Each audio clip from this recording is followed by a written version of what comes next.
Estamos de volta hoje conversando sobre o trabalho aqui do Legislativo paulistano e o assunto agora são as comissões disciplinares. Comigo aqui a doutora Maria Nazaré Liz Barbosa, procuradora-chefe da Câmara Municipal de São Paulo, doutor Carlos Miceli, que integra essa comissão, na verdade. Ele integra também a de licitação, que a gente já falou no bloco anterior, e agora vamos falar das comissões disciplinares, né? Essa é uma comissão também bastante interessante aqui na Câmara Municipal. Nós sabemos que na hipótese do servidor público praticar algum ato irregular, ele fica sujeito a um processo administrativo e existe uma comissão própria para cuidar desse assunto, né? Ou são várias comissões. Eu queria que o senhor me explicasse melhor. Como é que funciona? É bem interessante. Antes, pode ser que o fato já esteja bem caracterizado, aí realmente iria direto para a comissão disciplinar, que seria a CPD.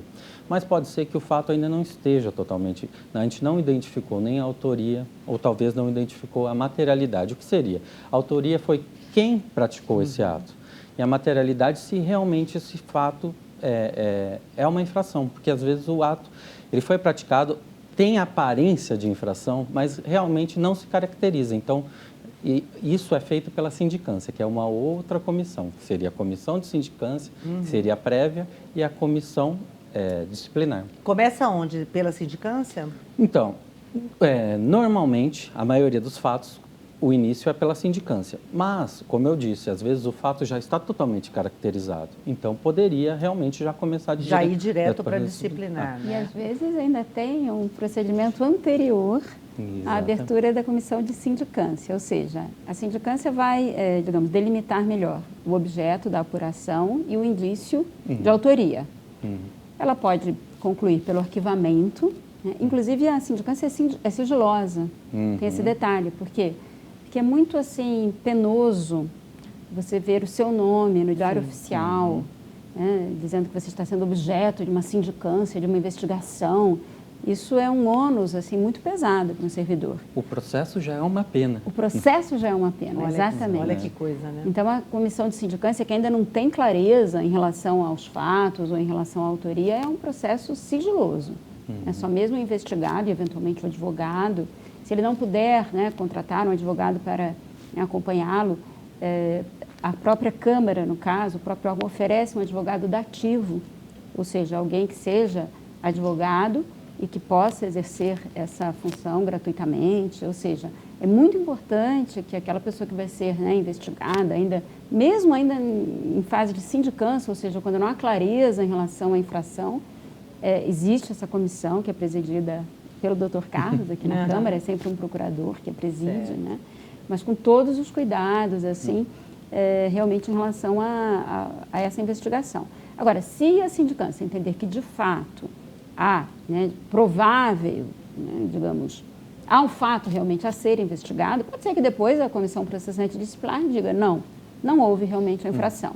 Mas já há, digamos, pelo menos elementos suficientes para se abrir um processo disciplinar. Aí, então, entra em jogo a comissão processante disciplinar, que sempre é integrada por outros membros que não da comissão de sindicância. Entendi. Né? E era isso que eu queria falar no princípio, aliás, que existem situações em que nem sequer se parte para uma comissão de sindicância. Por exemplo, né, uma denúncia anônima, ou uma notícia que sai em jornal, que alguém plantou, em relação a um determinado servidor público. A gente não vai, então abre uma sindicância. Não. Por quê? Porque às vezes aquilo se vê que não há elementos nem para isso. Então a gente faz um processo ainda anterior, que é uma instrução probatória, uma apuração preliminar, né, que não é nem objeto ainda de uma comissão especializada, para ver se há elementos necessários, suficientes para a gente, então, partir para uma comissão de sindicância. E só depois, quando houver, assim, realmente elementos suficientes, aí sim se instaura o processo disciplinar. Por isso é a comissão processante disciplinar. Essa questão que a doutora Nazaré colocou de uma forma bastante clara, né, que o próprio processo já é uma penalidade. Infelizmente, né, doutora Nazaré, no nosso país, não sei se nos outros países é assim também, mas existe, as pessoas, quando alguém está num processo, já condenam, né? sem saber se aquilo é real ou não é, né? Isso é muito triste, porque se a pessoa está sendo investigada, não necessariamente ela é culpada daquele Exatamente. tipo de... E existe essa mentalidade, né? E quando começa a ser noticiado, as pessoas já condenam, não querem nem saber o resto, né? E por isso a importância do sigilo, né? Isso eu acho bastante interessante. Agora, por exemplo, doutor Miceli, quando a gente tem uma infração, né? Como é que ela começa? É alguém que vai na comissão e fala, olha, está acontecendo tal situação? Por onde começa, né? Essa eu acho que é uma curiosidade. Tem várias formas do início. Às vezes a gente pode receber uma denúncia, pode ser a denúncia pela ouvidoria, ou pode ser até que um parlamentar ou um outro servidor identificou o fato e já protocola exatamente esse requerimento para que seja investigado, né? Ou mesmo a própria comissão de sindicância identifica. A comissão de sindicância, ao investigar um fato, percebe que ele possui um aspecto maior, entendeu? Então, aí, a própria comissão já começa a fazer essa investigação. Então, tem várias formas da gente... E pode acontecer, por exemplo, de alguém estar sendo investigado e isso acabar puxando outras irregularidades?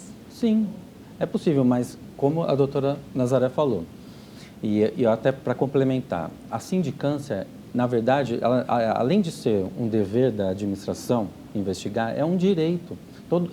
Todo servidor tem o direito de sofrer a sindicância, porque a sindicância vai tomar todos os cuidados para garantir que ele responda só porque ele fez. Exatamente, para não ampliar os fatos demais e fazer uma denúncia aberta. Entendeu? A pessoa tem que responder exatamente na medida da conduta que ela praticou. E esse é o direito que a sindicância tem que preservar. Entendeu? Então, o processo não pode ser uma pena, por isso do sigilo. O processo não pode ser uma pena, por quê? Porque se ele começar a fazer uma devassa na vida da pessoa, tentar buscar coisas e mais coisas fora do fato que não tenha nem vinculação, ele passa de ser um direito a ser uma pena. Então, não pode. Esse é o aspecto do processo como pena, e por isso da sigilosidade. E essas comissões são permanentes? São os próprios servidores que integram? Existem comissões permanentes de sindicância e comissão processante disciplinar aqui na Câmara Municipal de São Paulo, porque também somos um órgão bastante... temos mais de 2.000 funcionários, né, mais de 2.000 servidores no seu conjunto, então, de fato, justifica você ter uma comissão permanente. Mas há situações em que se pode criar uma comissão especial, por diversas razões, né? E também existem alguns tipos, né, de denúncias ou de fatos que envolvem todo um cuidado especial, tudo que diz respeito ao assédio moral ou ao assédio sexual, né, onde há, digamos assim, uma necessidade de uma maior preservação do sigilo, especialmente o assédio sexual. Então, inclusive, existem até regras próprias para determinados procedimentos mais complexos como esses, né? Então, alguns, né, configurariam até crime, né? Então, de fato, há todo assim um cuidado. E a Câmara Municipal de São Paulo, recentemente, porque foi em 2019, realinhou totalmente as suas normas em relação ao funcionamento dessas apurações e comissões.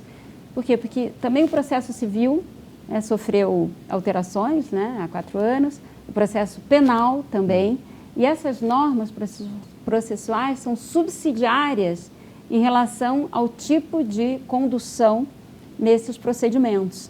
Então, como também houve uma evolução das normas gerais, né, de direito civil e de direito penal, também foi necessário adequar, né, a nossa legislação própria a esses procedimentos, que sempre assim tem muito em conta o respeito, né, às partes envolvidas, tanto aqueles que eventualmente sofrem, ou a própria administração, que pode ser lesada, né, eventualmente, por alguma conduta inadequada, imprópria, né, como no caso de um servidor sofrer algum tipo de prejuízo no seu trabalho em função da conduta de outro servidor. Certo. Então, esses procedimentos exigem mesmo um cuidado muito especial.